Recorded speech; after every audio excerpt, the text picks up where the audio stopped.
صلی اللہ صل على محمد وآل محمد وعجل فرجهم. اعوذ باللہ من الشیطان الرجیم بسم اللہ الرحمن الرحیم الحمد للہ رب العالمین الحمد للہ الذی ہدانا لہذا وما کننا لنہتدی لولا ان ہدانا اللہ لقد جاءت رسل ربنا بالحق ثم الصلاة والسلام على اشرف الانبیاء والمرسلین حبیب الہ العالمین ابی القاسم محمد اللهم صل على محمد وآل محمد وعجل وعلى أهل بيته الطيبين الطاهرين المعصومين المظلومين الذين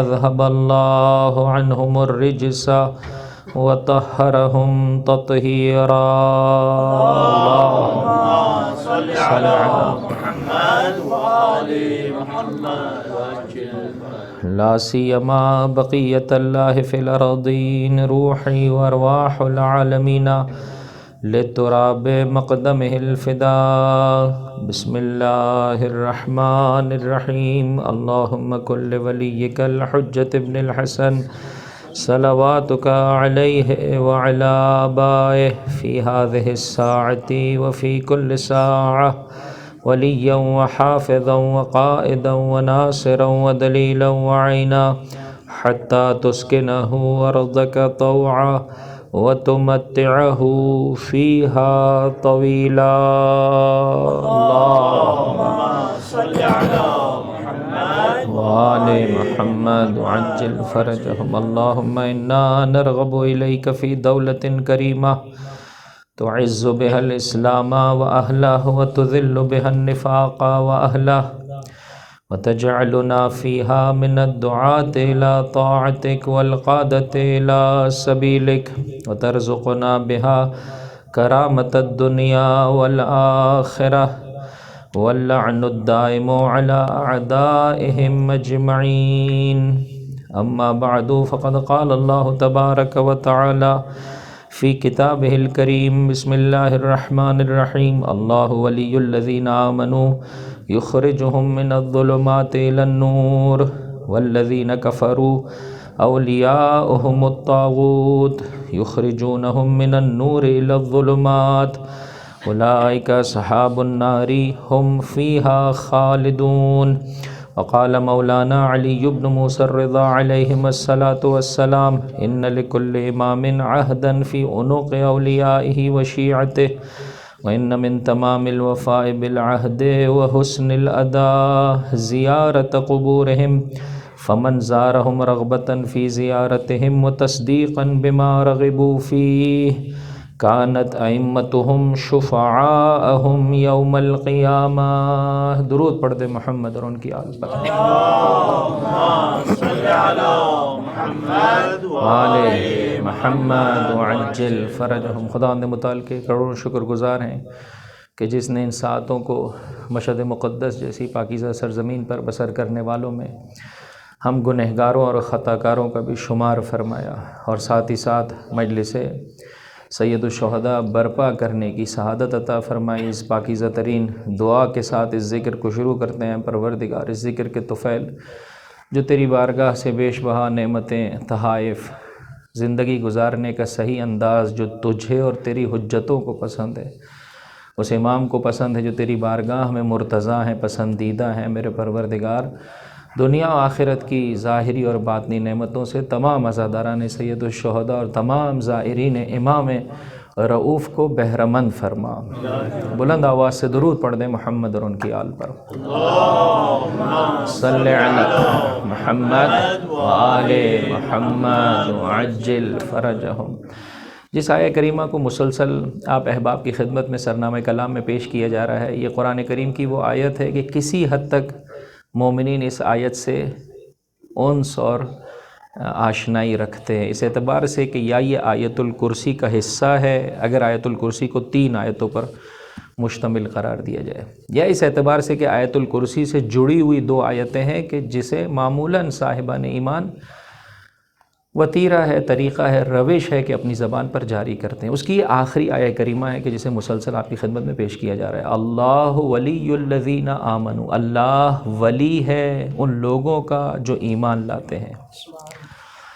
خب ولی کا کیا معنی ہے؟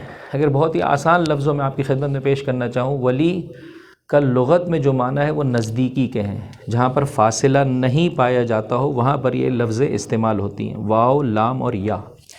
اسی سے مولا ہے، اسی سے جو ہے وہ دیگر الفاظ ہیں، اسی سے والی ہے، اسی سے جو ہے وہ جتنے بھی الفاظ جو آپ اپنے طور پر دیکھتے ہیں وہ اسی جگہ سے جو ہے وہ واو، لام، یا جو ہے وہ اس کے روٹس ورڈ ہیں، بے معنی نزدیکی، فاصلہ نہ ہونا۔ اور اسی اعتبار سے عرب اسے مختلف جگہوں پر استعمال کرتا ہے۔ آقا اور غلام چونکہ ان کے مابین فاصلہ نہیں ہے، بہت ایک دوسرے کے قریب ہیں، وہاں پر یہ لفظیں استعمال ہوتی ہیں۔ مثلا لفظ استعمال ہوتا ہے فلاں صاحب جو ہے وہ، یا فلاں شخصیت مولا، مثلا فلاں قبیلے یا فلاں فرد کا یہ مولا ہے، یعنی اس کا غلام ہے۔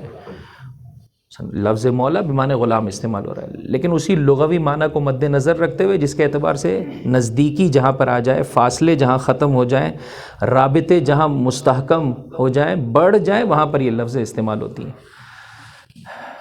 جہاں دوستی بہت بڑھ جائے وہاں پر یہ لفظ استعمال ہوتا ہے۔ مومنین میں سے بعض کے اولیاء ہیں، دوست ہے، بہت ہی صمیمیت کے ساتھ، بہت ہی قربت کے ساتھ ایک دوسرے سے جو ہے وہ محبت کرتے ہیں۔ اسی طرح سے جہاں پر رشتہ مربی، تربیت کرنے والے کا آ جائے، رب اور مربوب کا رشتہ آ جائے، وہاں پر بھی یہ لفظ استعمال ہوتے ہیں۔ اور اسی طرح سے اگر سرپرستی کسی جگہ پر آ جائے وہاں پر بھی یہ لفظ استعمال ہوتے ہیں، کہ بہرحال قرآن کریم اس مقام پر بمعنی سرپرستی ہے، اللہ ولی الذین آمنوا، ولی ہے، سرپرست ہے، کہ اس کے زیر سایہ ساری چیزیں آ جاتی ہیں، تربیت بھی کرتا ہے، ان کے امور کو دیکھتا ہے، ان کے امور کی تدبیر کرتا ہے، ان کا مالک ہے۔ دیگر معنی بھی جو ہے وہ پروردگار آقا ہے، بہرحال وہ غلام والا معنی اس مقام پر نہیں آئے گا، لیکن اصل معنی کہ جس کے زیر سایہ بہت سارے معنی آ جاتے ہیں وہ ہے سرپرستی کا معنی۔ اللہ ولی ہے ان لوگوں کا جو ایمان لاتے ہیں، اور جب سرپرستی کرتا ہے اور وہ بھی پروردگار متعال، تو جو صاحبان ایمان کے لیے بہترین امر ہے، جو جس چیز میں ان کے لیے بہترین مصلحت پائی جاتی ہے وہ انہیں عطا کر دیتا ہے، اور وہ کیا ہے؟ یخرجہم من الظلمات الی النور، پروردگار متعال انہیں ظلمتوں اور تاریکیوں سے نکالتا ہے اور نور کی جانب لے آتا ہے۔ جبکہ اس کے بالکل مد مقابل اور جسے کہہ سکتے ہیں جو سامنے والی صورتحال ہے وہ کیا ہے؟ والذین کفروا، اور وہ کہ جو اللہ پر ایمان نہیں لاتے ہیں، کفر اختیار کرتے ہیں، اولیاءہم الطاغوت، ان کے اولیاء اور ان کے سرپرست طاغوت ہیں۔ طاغوت جھوٹا خدا کہہ لیجئے، شیاطین انس و جن کہہ لیجئے، جو خدا کے مقابلے میں بلاتے ہیں۔ تمام کے تمام رسولوں کا ایک ہی، جسے کہہ سکتے ہیں کلی طور پر ایک ہی ہدف ہے، ان اعبدوا اللہ، آؤ آگے بڑھو، اللہ کی عبادت کرو، واجتنبوا الطاغوت، اور طاغوت سے جو ہے وہ اجتناب اور کنارہ کشی اختیار کرو۔ جبکہ جو لوگ خدا پر ایمان نہیں لاتے ہیں وہ خود بخود اپنے سرپرست کا اپنے ہاتھوں سے انتخاب کر رہے ہوتے ہیں، کہ ہمارا والی، ہمارا سرپرست، ہمارا آقا خدا نہیں ہے بلکہ شیاطین ہے، طاغوت ہے، طغیانی سے نکلا ہے۔ ان لوگ وہ ہیں کہ جو سرکشی پر اتر آئے ہیں، جنہوں نے عبودیت خدا کی جسے کہہ سکتے ہیں حدیں پھلانگ لی ہیں۔ یہاں پر جالندھری صاحب نے 2 یا 3 ترجمے، ہمارے پاس جو نور سافٹ ویئر ہے ادھر 2 یا 3 ترجمے، 2 ترجمے ہمارے مکتب تشیع سے تعلق رکھتا ہے، ایک ترجمہ یہ ہے۔ بہرحال آپ سے گزارش کروں گا اس اعتبار سے کہ علماء کرام اور طلاب اعظام سے کہ بہرحال کوشش کریں کہ بہتر سے بہتر ترجمہ جو ہے وہ لوگوں کی خدمت میں پہنچانے کے لیے میں اور آپ وسیلہ بن سکیں، چونکہ قرآن کریم سے ان کی جو قربت ہے ظاہری اعتبار سے تو آیت کو اس طرح سے سمجھ نہیں پا رہے ہوتے ہیں ترجمے کے توسط سے۔ یہی سبب ہے آپ دیکھ سکتے ہیں اس وقت فارسی زبان میں جب علم ترقی پاتا ہے، رشد پاتا ہے، آپ دیکھیں اس وقت کتنے ترجمے موجود ہیں قرآن کریم کے، فردی طور پر اور اجتماعی طور پر، انڈیویجول بیسس پر بھی کام کیا جاتا ہے، کلیکٹیو بیسس پر بھی لوگ کام کرتے ہیں۔ واقعاً قرآن حق رکھتا ہے کہ اس کے ترجمے کے لیے انسان اس طرح سے انویسٹمنٹ کرے، سرمایہ گزاری کرے اور کوشش کرے، لیکن اردو میں بہرحال ترجمے کم ہیں، مخصوصاً مکتب تشیع کی نسبت سے۔ یعنی ایک اہم ترین کام اگر کل کو آپ سوچتے ہیں اسپیشلائزیشن کا، طلاب اعزام کے لیے عرض کر رہا ہوں، تو ایک اہم ترین کام قرآن کے سلسلے میں ایک اچھے ترجمے سے اپنی قوم اور ملت کو روشناس کروانا. یہ نہیں سوچیے گا کہ نہیں ترجمے ہو گئے، نہیں نا، کافی نہیں ہے. بہرحال ان اچھے ترجموں میں سے ایک ترجمہ جناب جالندھری صاحب کا ہے، اہل سنت سے تعلق ان کا ترجمہ، لیکن اس مقام پر آ کر غلطی کی. یہاں پر آگے کہتے ہیں والذین کفروا، وہ لوگ کہ جو کفر اختیار کرتے ہیں، اولیاءہم الطاغوت، ان کے دوست طاغوت ہیں. خب جب پہلی جگہ پر اللہ ولی کا جو معنی بن رہا ہے بالکل اس کے پیرالل ہے نا، سیاق و سباق میں بات کرنی چاہیے نا.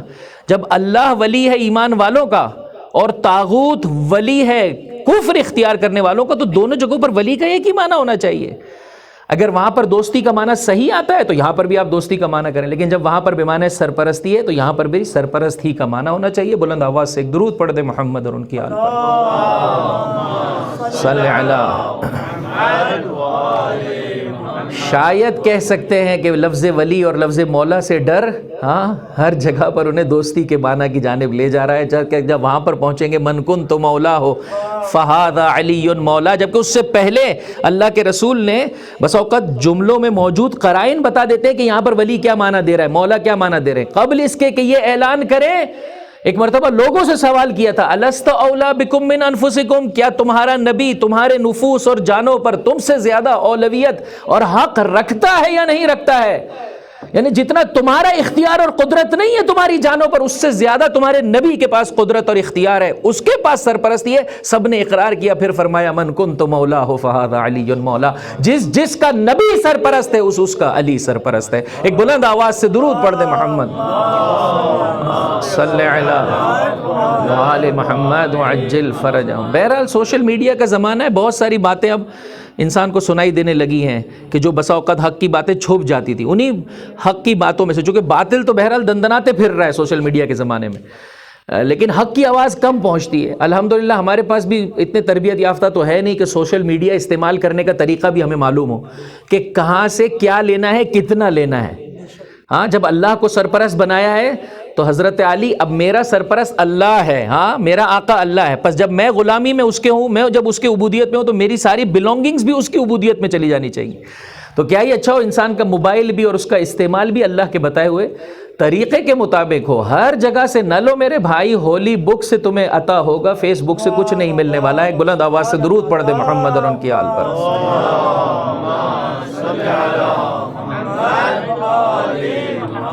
اتنا ہی اسکرولنگ کرنی ہے تو راہ اہل بیت میں اسکرولنگ کریں، وہاں پر جز نور کے کچھ نصیب نہیں ہوگا.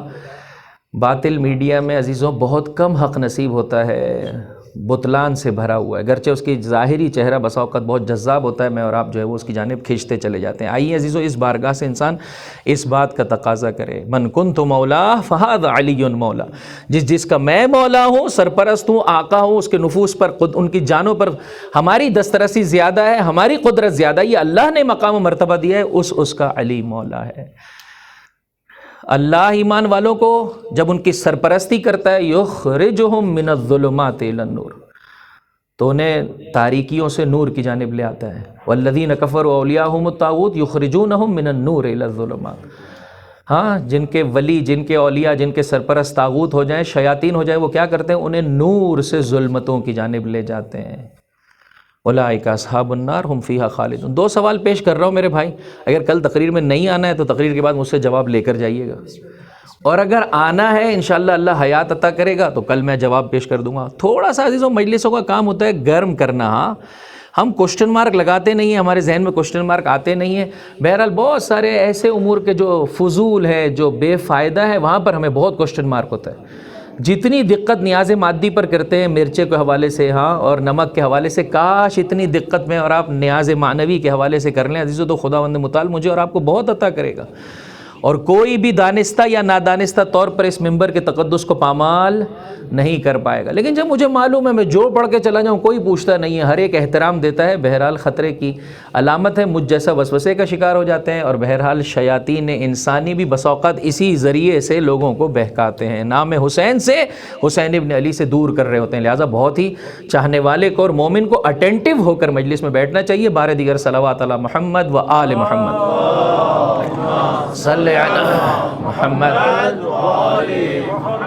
بس سوال آج، جواب کل. سوال کیا ہے؟ نور مفرد ہے، انوار استعمال نہیں کیا، جمع استعمال نہیں کیا گیا، جبکہ ادھر سے ظلمتن کی جمع ظلمات استعمال کی گئی. یہ کیوں؟ اور دوسرا سوال یہ ہے کہ ایک ہی پر اکتفا کرے. ہاں، دوسرا سوال یہ ہے کہ اللہ کیا کرتا ہے ایمان والوں کے ساتھ؟ بولیے. کس جگہ سے؟ ظلمات سے. پوری بات کریں نا میرے بھائی، پوری ظلمات سے. یخرجہم من الظلمات الی النور. جبکہ کافر کیا کرتے ہیں اور طاغوت کیا کرتے ہیں کافروں کی نسبت سے؟ ان کو نور سے ظلمات کی طرف لے آتے ہیں. بس سمجھ میں آ رہا ہے کہ انسان کے وجود میں کوئی نورانی پوائنٹ بھی پایا جاتا ہے اور کچھ ظلمتیں بھی پائی جاتی ہیں. دونوں چیزیں پائی جانی چاہیے نا میرے بھائی. کہ اللہ کیا کرے گا؟ ان ظلمتوں سے نکال کر اسے نور کی طرف لائے گا، اور شیاطین کیا کریں گے؟ اس نور سے نکال کر ظلمتوں کی طرف لے جائیں گے. تو بہرحال یہ کیا ہے انشاءاللہ اپنے طور پر دیکھنے کی، پڑھنے کی، سمجھنے کی. پروردگار متعال ہم سب کو سعادت عطا فرمائے. بلند آواز سے درود پڑھ دے محمد اور ان کی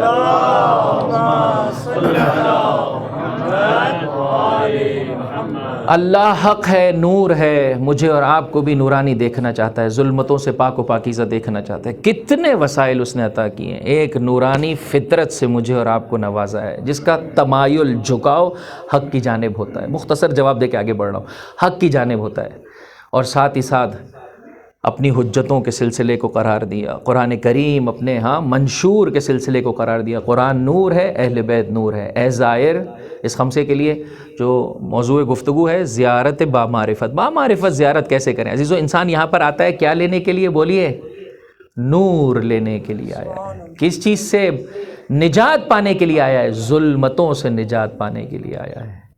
اے زائر، تیرا تیری اٹیچی، تیرا سامان تو جو ہے وہ زاد راہ سے بھرا ہوا ہو، لیکن تیرا دل زاد راہ سے خالی ہو. قوم سے آنے والے کے پاس سوہان ہے. مشہد مقدس کی کیا ہے سوغات میرے بھائی مشہدیوں؟ زعفران ہے جی، لیکن دل جو ہے وہ زعفرانی نہ ہو. دل میں جو ہے وہ سونی سونی ہوائیں نہ چل رہی ہوں. ابھی ایئرپورٹ پر پہنچے نہیں ہیں، موصوف کربلا سے چل کر آئے ہیں، مولا رضا کی زیارت سے جا رہے ہیں، فقط ایئرپورٹ پہ نہیں پہنچے ہیں.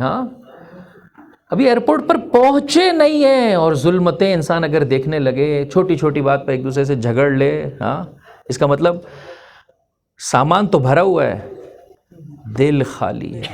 زیارت بامعرفت. کل پہلا نقطہ عرض کیا، کیسے سمجھ میں آئے کہ میرے پاس امام کے حق کی معرفت ہے؟ فرمایا عارفاً بحقی. جتنا ثواب ہے حق کی معرفت کے ساتھ ہے. کیا ہے ثواب؟ کل ایک روایت ذکر کی تھی، مجھے پلٹا دیں. آج 3 روایتیں آپ کے لیے اور لے کر آیا ہوں. کل کیا روایت ذکر کی تھی؟ ختم مرتبہ احمد مجتبیٰ محمد مصطفیٰ صلی اللہ علیہ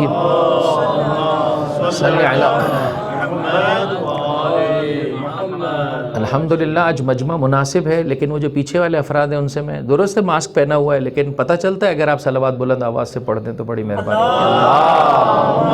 صلی علی محمد محمد عجل فرج. یہ اہل بیت علیہم الصلوۃ والسلام کا ہم سے تقاضا ہے. فرمایا آقا نے ارفعوا اصواتکم بالصلاۃ علی فانھا تذھب بالنفاق. جتنا ان ہستیوں کو انسان اپنی نگاہوں کے سامنے رکھتا ہے، اس کی جلوت اور خلوت ایک ہو جاتی ہے. لہذا فرمایا بلند آواز سے مجھ پر درود بھیج، نفاق کے ابتدائی مرحلے بھی تیری زندگی میں داخل نہیں ہو پائیں گے. بار دیگر صلوات علی محمد و آل محمد. صلی علی محمد عجل فرجہم. ستدفنو. کل کی جو روایت تھی عنقریب دفنایا جائے گا. جی میرے بھائی پلٹا دیں آپ. بضعۃ منی بخراسان ما زارها مکروب الا نفس اللہ کربہ ولا مذنب الا غفر اللہ ذنبا. یاد کرنے کی کوشش کرنی چاہیے ایک طالب علم کو، خدا کی خاطر. اور کوئی ہدف نہیں ہوا کہ لوگوں پر میرا ذرا سا جسے کہہ سکتے ہیں غلبہ پیدا ہو جائے، نہیں. لیکن عربی الفاظ میں نورانیت ہے، اور الحمدللہ ہم تو شروع ہی کرتے ہیں عربی گرامر سے، تو بہت اچھی بات ہے کہ انسان عربی زبان سیکھے.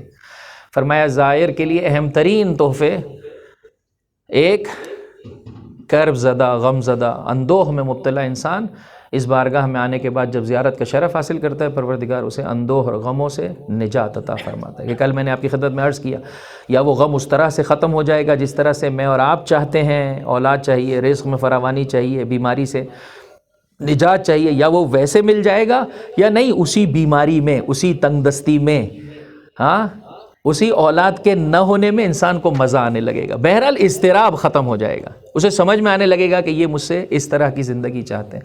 آج کی اس روایت پر غور کریں عزیزو.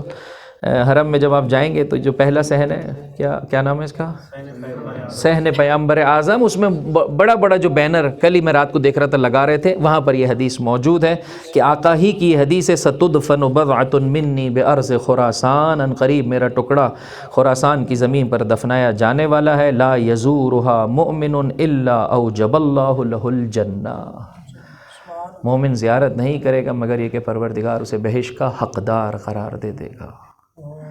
وحرم جسدہ علی النار, اور جہنم کی آگ پر اس کے جسم کو حرام قرار دے دے گا. کتنا پاکیزہ ہو جاتا ہے عزیزو. ایک کورونا سے بچنے کے لیے ٹیکے لگانے والوں, ہاں ویکسینیٹڈ ہو کر دنیاوی امراض سے اپنے آپ کو محفوظ دیکھنے والوں, یہ وہ بارگاہ ہے جو دنیا کے امراض سے بھی نجات عطا کرتی ہے, اخروی امراض سے بھی نجات عطا کرتی ہے. دنیا میں ممکن ہے آپ ویکسینیشن کارڈ بغیر ویکسینیشن کے بنا لیں, یہاں پر کوئی ایسا سلسلہ نہیں ہے میرے بھائی, یہاں پر کوئی ایسا سلسلہ نہیں. ممکن ہے PCR کے لیے کوئی اور چلا جائے اور آپ رقہ لے کر جو ہے وہ گزر جائیں, یہاں پر ایسا نہیں ہے عزیزو. یہاں پر ویکسینیٹڈ ہونا پڑے گا. آئیے عزیزو, فرمایا تیرے جسم کو ہم جہنم کی آگ پر حرام قرار دے دیں گے. تو کیا ہوتا ہے عزیزو اس جسم کے ساتھ, اس روح کے ساتھ, اس فکر کے ساتھ, زبان پر آنے والے الفاظ کے ساتھ, یہی عزیزو اس بارگاہ سے نصیب ہوتا ہے. بہرحال میرا وقت مکمل ہو جائے گا. 2 روایتیں کل پر چھوڑ دی میں نے آپ کی خدمت میں, دوسری روایت پیش کی ہے. نوجوان طالب علموں سے گزارش اس کو یاد کریں, روزانہ میرے مولا کی بارگاہ سے اس ہدیے کو لے کر جائیں. لا یزورها مؤمن الا اوجب اللہ لہ الجنہ وحرم جسدہ علی النار. ایک اہم ترین شرط ذکر کی گئی, وہ کیا ہے, عارفاً بحقہ. یہ سارے تحائف اس صورت میں جب ہمارے حق کی معرفت ہو. کل میں نے ایک نقطہ عرض کیا کہ حق کی معرفت کیا ہے. جی میرے بھائی پلٹا دیں. حق کی معرفت یہ ہے کہ انسان کوشش کرے, مانگے, اللہ سے بھی مانگے, ان ہستیوں سے بھی مانگے, لیکن پھر اس کے بعد جو کچھ اسے عطا کر دیا جائے اس پر راضی رہے. پہلا جملہ میرا یہ تھا, قانے رہے. قانے کا مطلب ہوتا ہے چلیں کیا کریں, قبول کر لیتے ہیں, مجبوری اس کے علاوہ کوئی چارہ نہیں, آگے بڑھیں, راضی رہیں, خوشحال رہیں. پروردگار اسی میں میری بھلائی پائی جاتی. کیا سبب ہے عزیزو میں اور آپ تمنگری کو پسند کرتے ہیں, تنگ دستی کو پسند نہیں کرتے؟ بولیے کیا سبب ہے؟ سلامتی کو پسند کرتے ہیں, بیماری کو پسند نہیں کرتے؟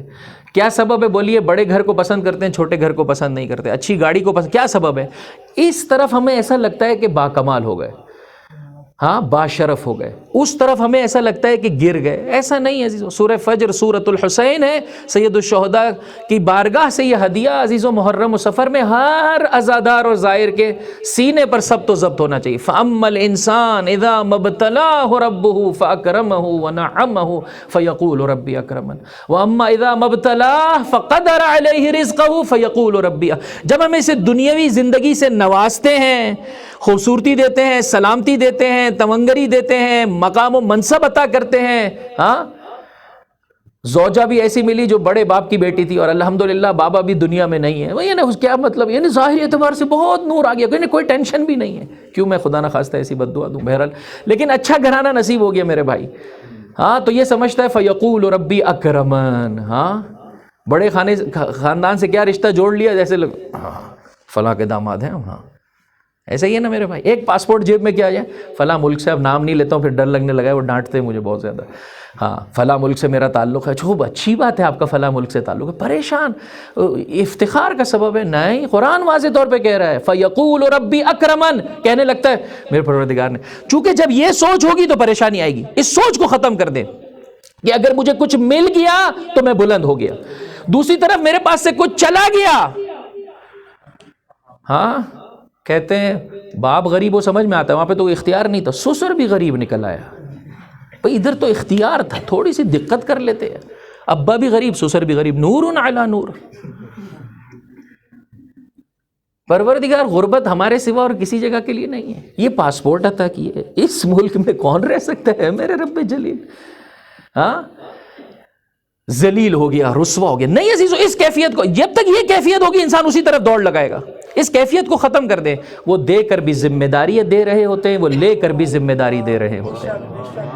توجہ چاہتا ہوں عزیزو، دے کر ذمہ داری ہے شکر بجا لانے کی، لے کر ذمہ داری ہے صبر و استقامت کے ساتھ قدم بڑھانے کی. آپ تو علماء کرام اور خصوصاً طلاب اعظام سے، اذا مبتلا، جب رب آزماتا ہے، واضح طور پر جملے ہیں، آزمائش ہے، دے کر بھی آزمائش ہے، لے کر بھی آزمائش ہے. عزیزو، اس نگاہ کو جب انسان اپنی وجود میں سما لے گا، نتیجہ کیا ہوگا؟ اولاد کے مل جانے پر بھی خوشحال ہے، نہیں ملنے پر بھی راضی ہے. پروردگار تیرے امتحان کے طریقے، ساری چیزیں تو اس دنیا میں نواز دے گا تو ہمیں جنت کی کب خواہش رہے گی؟ تو لہٰذا پروردگار تیرا احسان ہے کہ تو نے سختیوں میں رکھا ہے کہ ہمیں.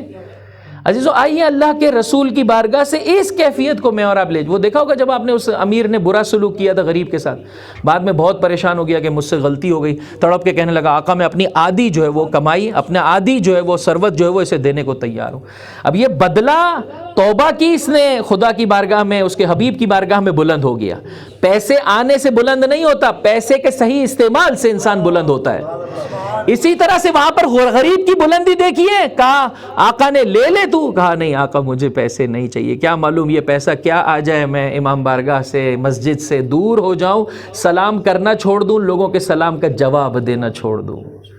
کیا فائدہ ایسے پیسے کا، کیا فائدہ ایسے مقام اور منصب کا، کیا فائدہ ایسے ظاہری جھوٹے مرتبے کا کہ جو انسان کو خدا اور اس کی حجتوں سے دور کر دے.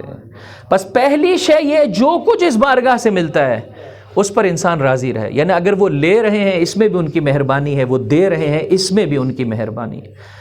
دوسری شے عزیزوں، انسان اس بات کو بار بار تکرار کرے، وہ ہستیاں دینا چاہتی ہیں، فیاض پروردگار کی نمائندہ ہستیاں ہیں. اگر کسی جگہ پر مجھے نہیں دے رہی ہیں تو حتماً اس میں میری بھلائی پائی جاتی ہے، حتماً اس میں میری بھلائی پائی جاتی ہے. آیت اللہ مظاہری سے میں نے بات سنی تھی، چند مرتبہ میں نے اس جملے کو پیش کیا. عزیزو، جب کبھی کسی مصیبت میں آپ کو قرار نہیں آتا ہو، اللہ تبارک و تعالیٰ کی ان 4 صفات کو ہمیشہ دوہرا لیں، آپ کو عجیب طریقے سے قرار آ جائے گا. وہ علیم ہے، عالم ہے میری پریشانی کی نسبت سے، قدرت رکھتا ہے میری پریشانی کو دور کرنے پر، رؤوف اور مہربان ہے، فیاض ہے، دینا چاہتا ہے، بخیل نہیں ہے، معاذ اللہ سخی ہے، اپنے بندے کو دیکھنا چاہتا ہے. آخر میں یہ ہے کہ حکیم ہے، اس کا کوئی کام حکمت سے خالی نہیں ہے. اب اگر وہ تیرے بڑے خاندان میں رشتہ نہیں کروا رہا ہے، اس میں تیرا بھلا ہے میرے بھائی، پیر پھسل جائیں گے تیرے. بڑوں سے رشتہ جوڑنا اتنا آسان نہیں ہوتا ہے. یہ ظاہری غربت اچھی ہے، واقعی بڑوں سے رشتہ جوڑے رکھ، وہ غربت میں بھی تجھے تونگری عطا کر دیں گے، تجھے ثروت سے نواز دیں گے انشاءاللہ. فکر ابو ذری اور کردار ابو ذری میرے اور آپ کے وجود میں جھلکنے لگے. عزیزوں، چاہنے والا فقیر ضرور ہوتا ہے، حقیر نہیں ہوتا ہے، حقیر نہیں ہوتا. اور یہ بلندی اس بارگاہ سے ملتی. بہرحال یہ پہلا نقطہ تھا کہ جو کچھ بھی میرے اور آپ کی زندگی اس پر راضی رہیں. اب اپنی زندگی پر راضی رہیں، تھوڑا سا گھر جا کے اس کو پریکٹس کریں. ہاں، اس شکل و صورت کے ساتھ، اس خاندان کے ساتھ، ان والدین کے ساتھ، ان بچوں کے ساتھ، اس گھر کے ساتھ، ہاں کوشش کرنی ہے، لیکن راضی رہے. پروردگار جتنا تو نے مجھے نوازا ایسے کس کو نوازا ہوگا. یہ کیفیت میرے اور آپ کے وجود میں آ جائے. شکرانے کی کیفیت، یہ اللہ اور اس کی حجتوں کے حق کی معرفت ہے. دوسرا اہم ترین نقطہ فرمایا، حق کی معرفت یہ ہے کہ ہماری بات سنو. ابھی تو دینے کی بات تھی نا، ہم نے دیا نہیں دیا راضی رہو.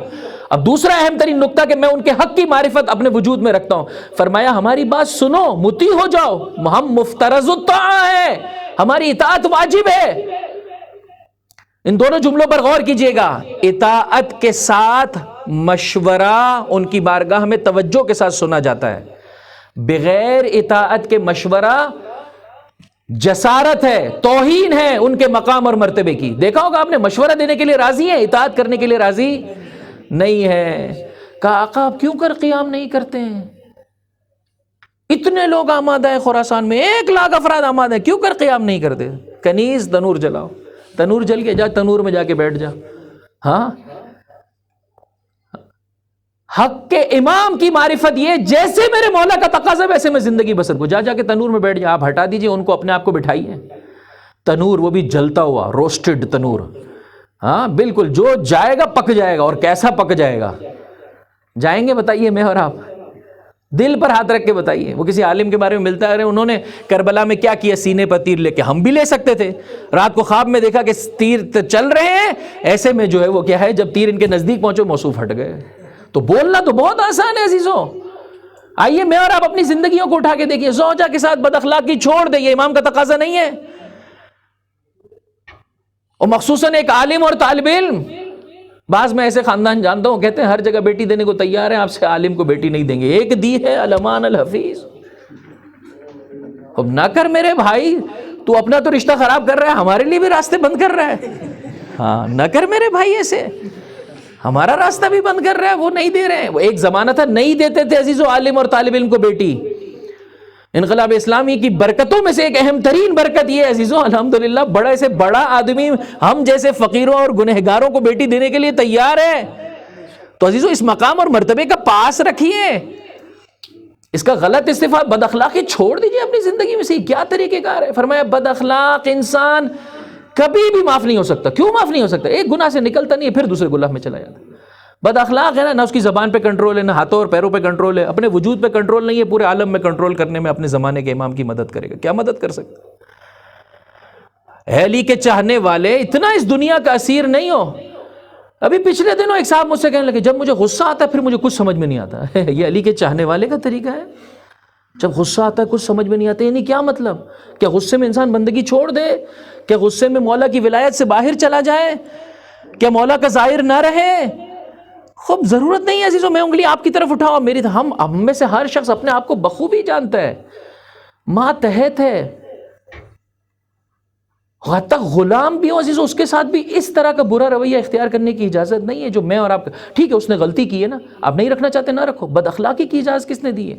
جب بد اخلاقی کرتا ہے انسان کو سمجھ میں نہیں آتا, پتہ نہیں کیا کچھ بول جاتا ہے.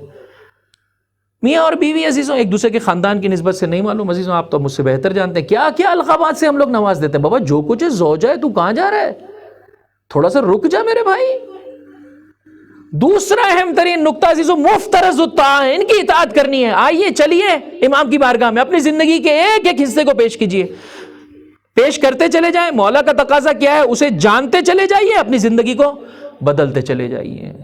یہ ہے حق کی معرفت جس کے بعد حرم جسدہ علی النار. اب ایسے پر اگر غلطی سے اس کے پیر پھسل بھی جائیں گے, اہل بیت کی شفاعت اس کے لیے موجود ہے, اس کی شفاعت فرمائے. لیکن جو جانتے بوجھتے گناہ کرے, اور یاد رکھیے گا عزیزوں ایک وقت تک اس نفس لوامہ کو کانوں کو آواز آتی ہے, اگر مسلسل انسان نہ سنے حق کی آواز کو, پھر اس کے بعد کیا ہوتا ہے, کان سنی انسنی کر دیتا ہے, اصلا ان کو سنائی نہیں دیتا ہے, سنائی نہیں دیتا ہے, سمجھ میں نہیں آتا ہے. لہٰذا اب بھی وقت ہے عزیزوں میں اور آپ اپنے آپ کو روک لیں. امام سے جا کر مانگے مولا یہ غصہ آپ کے دشمنوں کی خاطر ہونا چاہیے, ان کو چھوڑ دیا ہے, آپس میں 10 بگیرے باں ہیں. مفترض الطاعہ, ان کی اطاعت واجب ہے. کہا جاؤ تنور میں جا کے بیٹھو. میں آپ سے پوچھتا ہوں, اپنے آپ سے پوچھتا ہوں, راضی ہیں عزیزوں؟ کتنا سخت ہے, 4 ہی قدم ہوں گے, 6 قدم ہوں گے, کتنا سخت ہے اٹھانا. ایسے میں ہارون مکی آ رہے ہیں, اے زیارت با معرفت بجا لانے. ہارون مکی اس زمانے میں مکہ سے آ رہا ہے مدینہ اپنے مولا کی زیارت کے لیے. 12 دنوں کا سفر طے کر کے آ رہا ہے, نہیں معلوم کتنی سختیاں اٹھا کر آ رہا ہے. ابھی سلام نہیں کیا, امام نے جا کر کہا جاؤ ہارون تنور میں بیٹھ جاؤ. ہاں یہاں چپلیں رکھی اور وہاں پر بیٹھ گئے تنور میں جا کر. امام اس سے خراسان سے متعلقہ باتیں کر رہے ہیں, وہ جو ہے وہ پہلو بدل رہا ہے. بھائی اس کا کیا ہو رہا ہے آپ کو فکر ہی نہیں ہے. تو مقام امامت سے آشنا نہیں ہے, وہ اپنے چاہنے والے کے لیے بہت اچھے طریقے سے فکر مند ہیں, بہت اچھے طریقے سے فکر مند ہیں. تھوڑی دیر بعد جا کر کہا جا کر دیکھ لے وہ آگ کے جو اللہ نے ابراہیم پر گل گلزار کی تھی, جعفر صادق کے ماننے والے کے لیے بھی گل و گلزار ہے. راستے میں سید الشہداء نے مشورہ دیا, ہر ایک کو مشورہ دیا, ہر ایک تک پیغام حق پہنچایا. انہی لوگوں میں سے ایک شخص کا نام ہے عبید اللہ بن حر جوفی. آ جا, گناہ کے راستے کو چھوڑ دے, آ جا ہمارے پاس. اطاعت نہ کرے اور دوسری جانب انسان مشورہ دے, یہ جسارت ہے. مولا کیوں کر قیام نہیں کرتے ہیں؟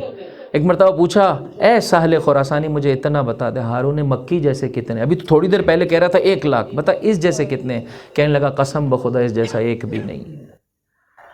اور سید الشہداء نے کربلا میں بیان کیا عزیزوں, لوگ اس وقت تک دیندار ہیں جب 2 راہے پر نہ کھڑے ہو جائیں. جیسے ہی 2 راہے پر پہنچتے ہیں, ایک طرف ان کی دنیا کو بقا ہے, ایک طرف جو ہے وہ کیا ہے, آخرت کا سفر ہے جس میں دنیا ان سے چھین لی جائے گی. قلت دیانون, تو دیندار قلیل ہو جاتے ہیں. فرمایا آ جا حق کی جانب, گنہگار ہے, خطا کار ہے. نہ صرف یہ کہ امام کی دعوت پر لبیک نہیں کہہ رہا ہے, بلکہ امام کو مشورہ بھی دے رہا ہے. مولا جان نہیں دے سکتا ہو, ہاں پیسہ دینے کو تیار ہو, بہت سارے لوگ پیسہ نہیں دے سکتے ہیں، ہر ایک کو جا کے چیک کرنا چاہیے، اپنا آپریشن کرے، جیسے آپریشن تھیٹر ہے، بہت سے پیسہ نہیں دیتے، کہتے ہیں موبائل نہیں دوں گا جان چلی جائے۔ اور مملکت خدا داد پاکستان میں رہنے والے خصوصاً کراچی کے جو مومنین ہیں وہ کہتے ہیں بھائی مولانا صاحب ہم ادھر رہ کے پکے ہو گئے، موبائل دے دو واپس آ جائے گا، الحمدللہ کمانے کے بہت سارے راستے ہیں، جان بچا لو۔ لیکن بعض لوگوں کو اپنی جان سے زیادہ مال عزیز ہوتا ہے۔ یہ وہ صاحب ہیں جن کو اپنی جان اتنی عزیز ہے مال دینے کو تیار ہے۔ آج بھی ایسا ہی عزیزوں، جب ان سے کہیں کہ آئیے آپ خود کام کریں، نہیں خود کام کرنے کو ہمارا نام نہیں چاہیے، مجبوری ہے، جانتے ہیں کہ ڈرتے ہیں کہ ہمارا نام آ گیا کہ ڈونیشن دینے والوں میں یہ بھی تھے تو دشمن ہمارے بھی پیچھے پڑ جائے گا۔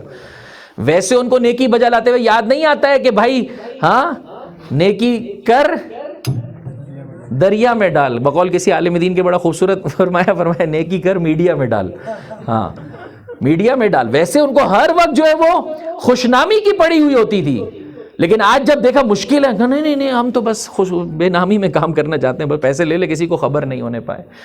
عزیزو توجہ کیجئے، امام نے فرمایا وَمَا كُنْتُ مُتَّخِذَ الْمُضِلِّينَ عَضُدًا، میں تیری ہدایت کرنا چاہتا ہوں، میں تجھے بلندی دینا چاہتا ہوں، میں اس خدا کا نمائندہ ہوں جو یخرجہم من الظلمات الی النور، میں تجھے نورانی دیکھنا چاہتا ہوں، اور تو مال دینا چاہتا ہے، ہم تیرے گھوڑے یا تیرے مال کے محتاج ہیں، ہم تجھے ہدایت یافتہ دیکھنا چاہتے ہیں۔ ہم اس نسبت سے حریص ہیں کہ اس کائنات میں موجود لوگوں کی ہدایت ہو جائے۔ اجرکم علی اللہ، اجرکم علی اللہ۔ فرمایا اب جب کہ تو میری بات نہیں سن رہا ہے، ہاں خیر خواہی تو نے کرنا چاہیے، ہم کسی کا حق اپنی گردن پر نہیں رکھتے، تو ایک خیر خواہی کا پیغام فاطمہ کے لال سے سن لے، اتنا دور ہو جا کہ میری صدائے استغاثہ تیرے کانوں میں نہ پڑے، اس لیے کہ جس کے کانوں میں صدائے استغاثہ سید الشہداء پڑے اور وہ لبیک نہ کہے، اوندھا منہ جہنم میں ڈالا جائے گا۔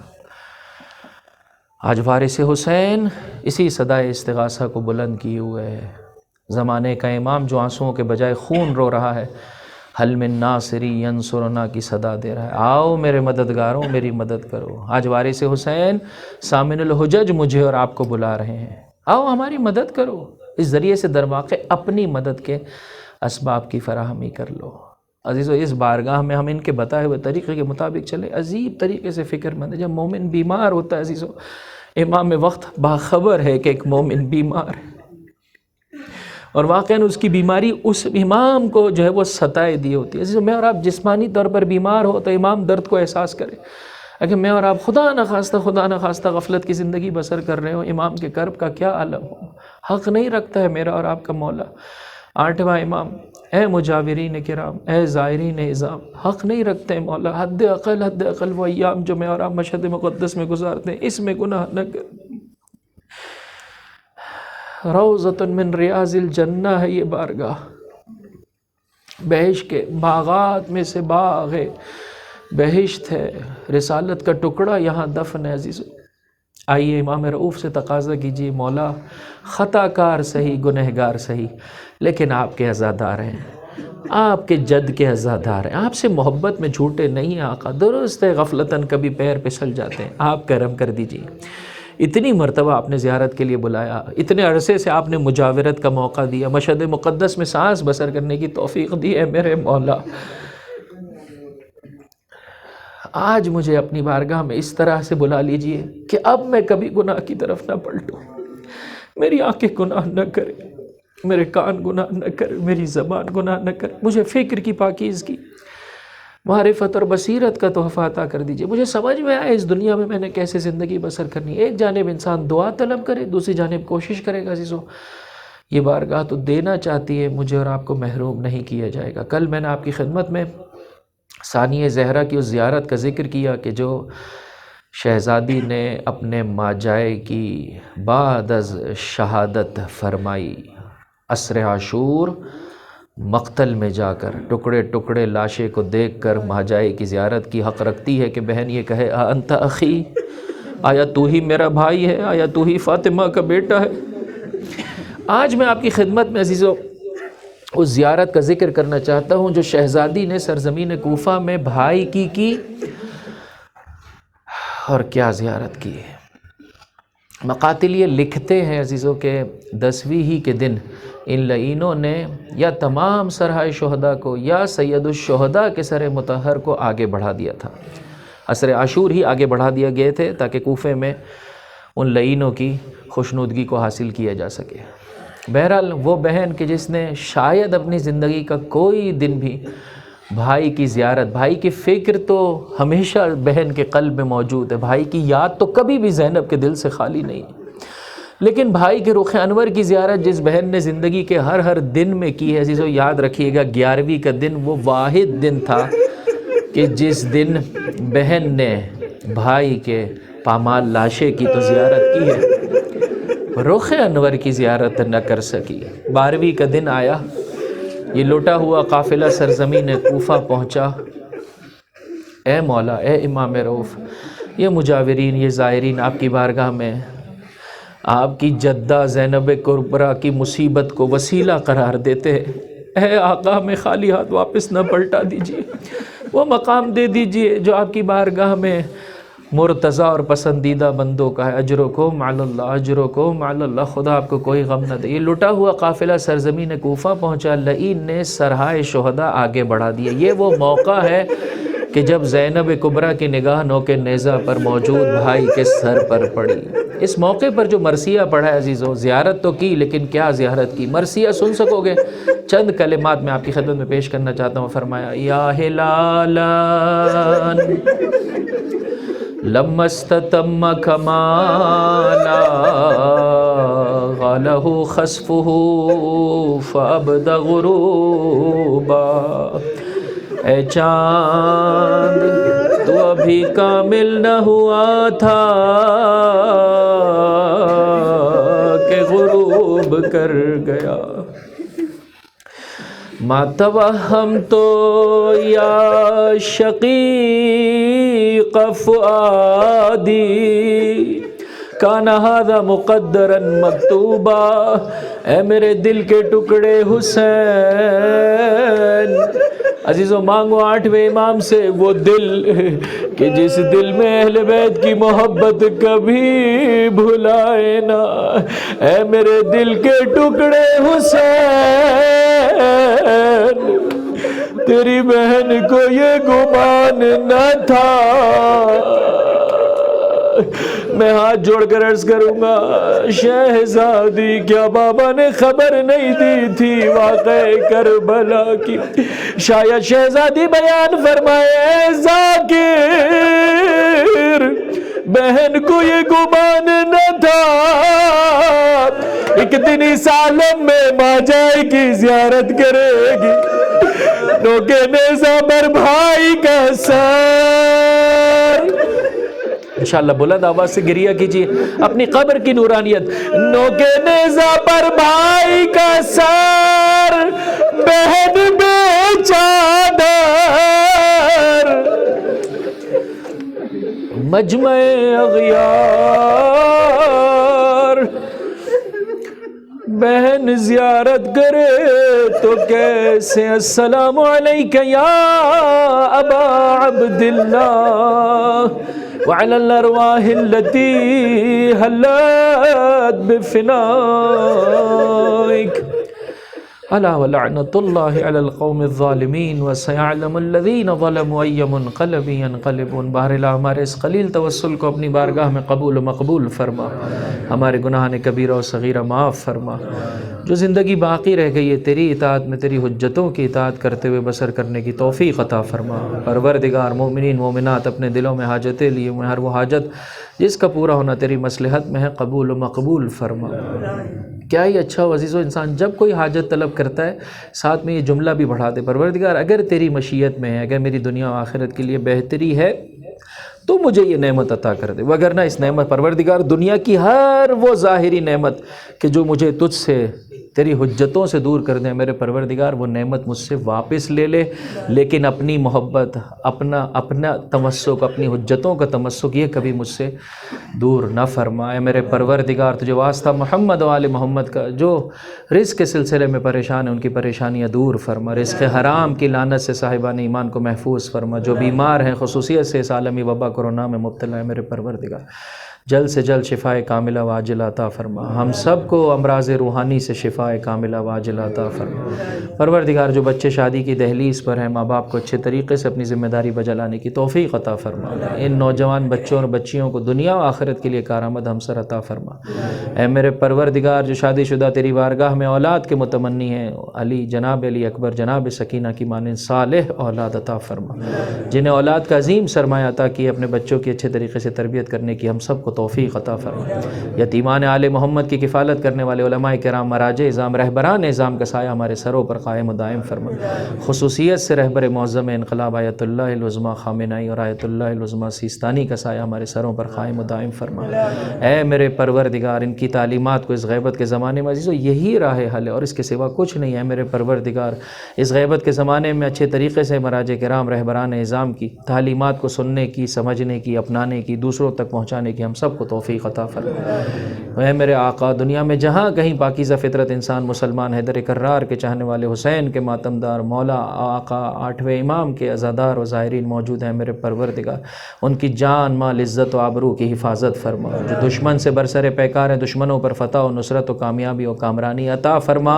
اے میرے پروردگار، اے میرے آقا، اے میرے مولا، جنہوں نے تیری بارگاہ میں کوشش کرتے ہوئے درجہ شہادت پایا ہے، ان کے درجات عالی ہیں اور بلند فرما۔ ہم سب کو بھی جو کچھ تو نے اس دنیا میں عطا کیا ہے، اپنی زبان سے، اپنے آنکھوں سے، اپنی اولاد سے، مقام و مرتبے سے، اپنی جانوں کا نذرانہ اس راہ میں دیتے ہوئے ہم سب کو درجہ شہادت عطا فرما۔ جو تیری محبت میں اسیری کی زندگی بسر کر رہے ہیں، قید و بند کی صعوبتوں سے نجات عطا فرما۔ خصوصیت سے جو لاپتہ ہیں، میرے پروردگار، تجھے واسطہ محمد و آل محمد کا جلد سے جلد ان کے رہائی کے اسباب کی فراہمی فرما۔